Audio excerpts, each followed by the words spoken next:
ओम नमो भगवते वासुदेवाय। जय श्री कृष्ण। दोस्तों, सनातन धर्म में वर्ष भर आने वाली सभी एकादशियों का अपना अपना विशेष महत्व बताया गया है, परंतु इनमें से कुछ एकादशी ऐसी हैं जिन्हें अत्यंत दुर्लभ और महान फल देने वाली माना गया है।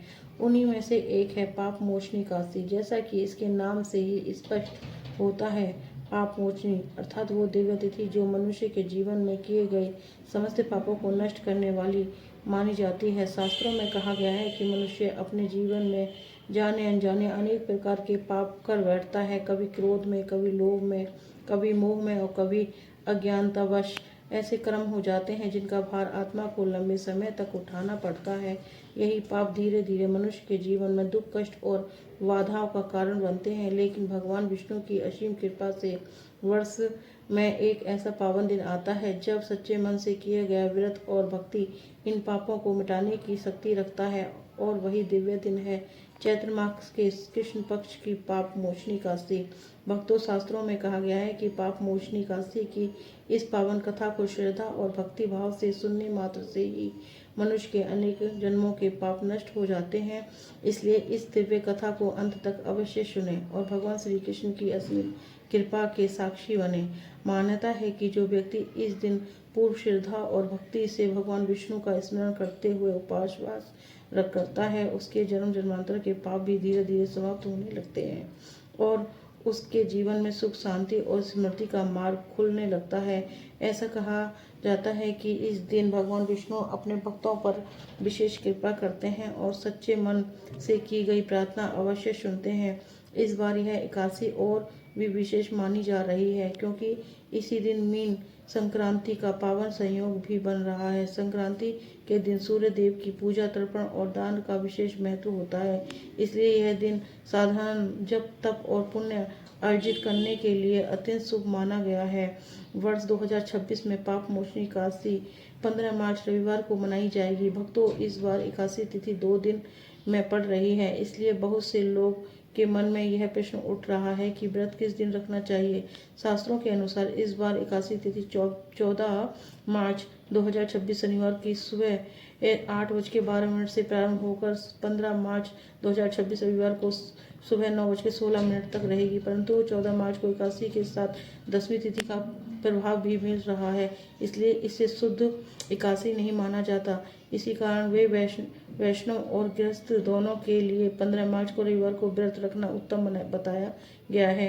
इस दिन ब्रह्म मुहूर्त लगभग सुबह 5 बजे के आसपास माना गया है, इसलिए भक्तों को प्रातः जल्दी उठकर स्नान करना चाहिए, घर के मंदिर में दीपक जलाकर भगवान विष्णु का स्मरण करना चाहिए और तुलसी के पत्तों के साथ उन्हें फल, फूल और निवेद्य अर्पित करना चाहिए। दिन भर मन को शांत रखते हुए क्रोध, छल, कपट और नकारात्मक विचारों से दूर रहकर केवल भगवान का नाम जपना चाहिए। लेकिन भक्तों, इस बार एक विशेष नियम भी बताया गया है क्योंकि यह एकादशी रविवार के दिन पड़ रहा है, इसलिए इस दिन तुलसी माता को जल अर्पित नहीं किया जाता। हालांकि तुलसी जी के समीप दीपक और धूप अवश्य जलाना चाहिए और भगवान विष्णु का ध्यान करना चाहिए। ऐसा करने से व्रत का फल कई गुना बढ़ जाता है। अब भक्तों, इस पवित्र एकादशी से जुड़ी एक अत्यंत रोचक और शिक्षाप्रद कथा भी पुराणों में बताई गई है। यह कथा हमें यह सिखाती है कि मनुष्य कितना भी बड़ा पाप क्यों ना कर दे, यदि वह सच्चे मन से पश्चाताप करे और भगवान की शरण में आए तो भगवान उसे क्षमा कर देते हैं। भक्तों, बहुत प्राचीन समय की बात है। उस समय पृथ्वी पर अनेक महान ऋषि मुनि तपस्या करके धर्म और ज्ञान की ज्योति फैलाते थे। उन्हीं महान ऋषियों में से एक थे च्यवन ऋषि।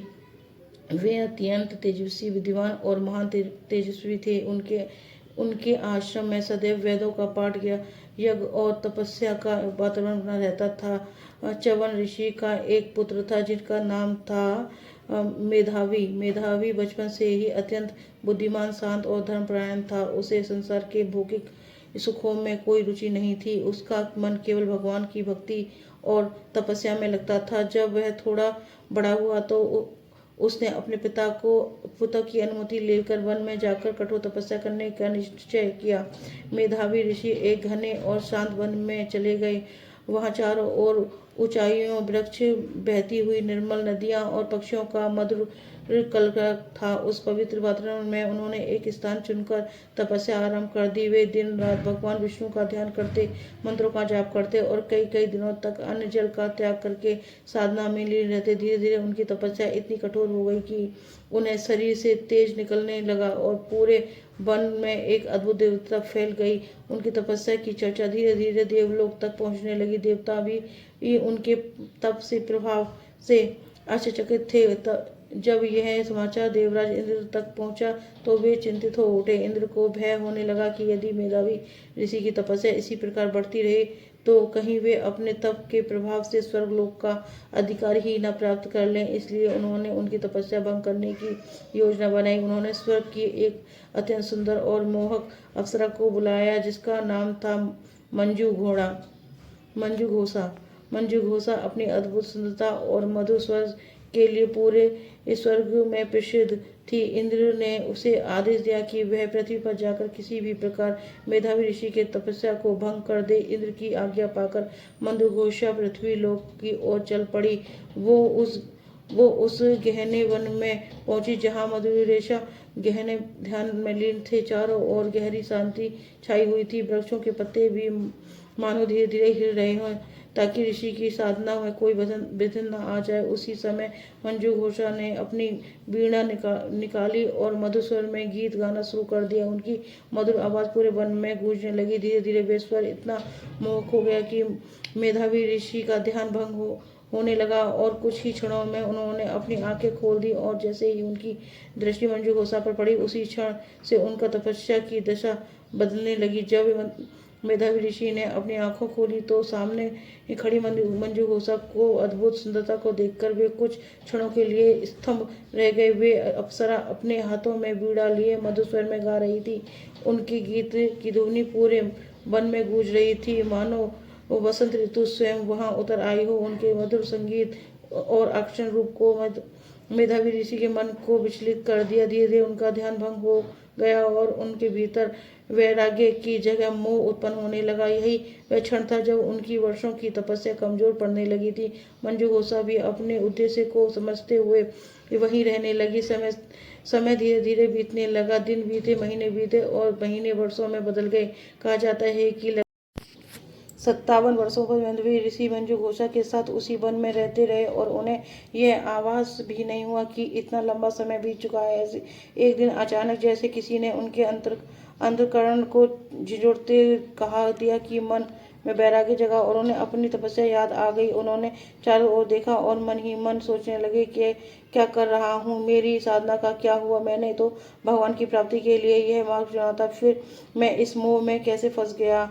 जब उन्हें अपनी भूल का एहसास हुआ तो उनके हृदय में गहरा पश्चाताप भर गया। क्रोध और दुख से उनका मन व्याकुल हो उठा। उसी क्रोध में उन्होंने मंजू घोषा की ओर देखा और बोले, हे अप्सरा, तुमने मेरी तपस्या भंग कर दी और मुझे भक्ति मार्ग से भटका दिया, इसलिए मैं तुम्हें श्राप देता हूँ कि तुम्हें पिशाचिनी बन जाओ।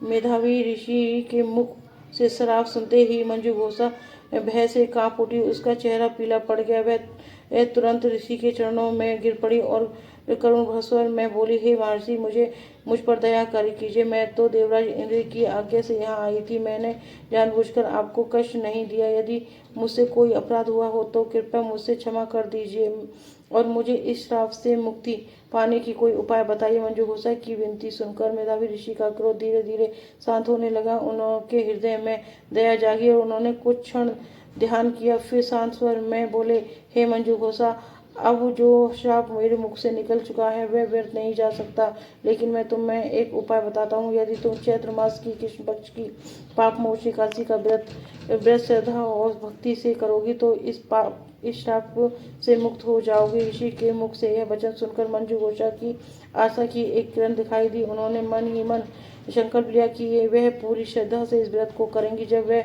समय आया तो उन्होंने पवित्र नदी में स्नान किया, भगवान विष्णु का स्मरण किया और पूर्ण भक्ति भाव से पाप मोचनी एकादशी का व्रत किया उसके दिन भर उपवास रखा, विष्णु भगवान के मंत्रों का जप किया और रात भर जागरण करते हुए प्रभु की भक्ति में लीन रही। कहा जाता है कि इस व्रत के प्रभाव से उसका प्रशासनिक रूप समाप्त हो गया और वह पुनः अपने दिव्य स्वरूप में आ गई। उसी क्षण आकाश में दिव्य प्रकाश प्रकट हुआ और देवताओं ने उसे पुण्य स्वर्ग लौटने का आशीर्वाद दिया। इस प्रकार पाप मोचन एकादशी से प्रभाव से मंजू घोषा अपने पापों से मुक्त होकर फिर से स्वर्ग लोक लौट गई। उधर मेधावी ऋषि को भी अपनी भूल का गहरा पछतावा था। वे अपने पिता च्यवन ऋषि के पास गए और सारी घटना उन्हें बताई। च्यवन ऋषि ने अपने पुत्र को समझाते हुए कहा, पुत्र मोह और माया संसार का स्वभाव है, परंतु जो व्यक्ति अपनी भूल को पहचान कर भगवान की शरण में चला जाए उसके पाप भी नष्ट हो जाते हैं। तुम भी पाप मोचनी एकादशी का व्रत करो। पिता की आज्ञा पाकर मेधावी ऋषि ने भी इस पवित्र एकादशी का व्रत किया और भगवान विष्णु की कृपा से उसके पाप भी नष्ट हो गए और वे पुनः अपनी तपस्या में लीन हो गए। भक्तों, इस कथा से हमें यह शिक्षा मिलती है कि मनुष्य चाहे कितना भी बड़ा पाप क्यों ना कर ले, यदि वह सच्चे मन से पश्चाताप करे और भगवान की शरण में आ जाए, भगवान उसे अवश्य क्षमा कर देते हैं। पाप मोचनी एकादशी का व्रत हमें यही संदेश देता है कि भक्ति, श्रद्धा और सच्चे मन से किया गया व्रत मनुष्य के जीवन को पवित्र बना सकता है। प्रेम से बोलिए जय श्री हरि विष्णु। तो भक्तों, यह थी पाप मोचनी एकादशी की पवित्र और प्रेरणादायक कथा। यदि आपको अपने जीवन के पापों से मुक्ति पाना चाहते हैं तो इस दिन भगवान विष्णु का स्मरण करें, व्रत रखें और भक्ति भाव से उनका नाम जाप करें। भगवान की कृपा से आपके जीवन में भी सुख, शांति और समृद्धि का मार्ग अवश्य खुलेगा। अगर आपको यह पावन कथा अच्छी लगी हो तो इसे लाइक करें और परिवार और मित्रों के साथ शेयर करें और ऐसी ही भक्ति और ज्ञान की से भरपूर कथाएं सुनने के लिए चैनल को सब्सक्राइब करना ना भूलें और कमेंट में जय श्री हरि जय विष्णु लिखना ना भूलें। हरे कृष्ण कृष्ण कृष्ण हरे हरे, हरे राम राम राम हरे हरे। बोलो वृंदावन बिहारी लाल की जय, बोलो लक्ष्मीपति नारायण की जय। राधे राधे राधे राधे। स्वस्थ रहिए, अपना ख्याल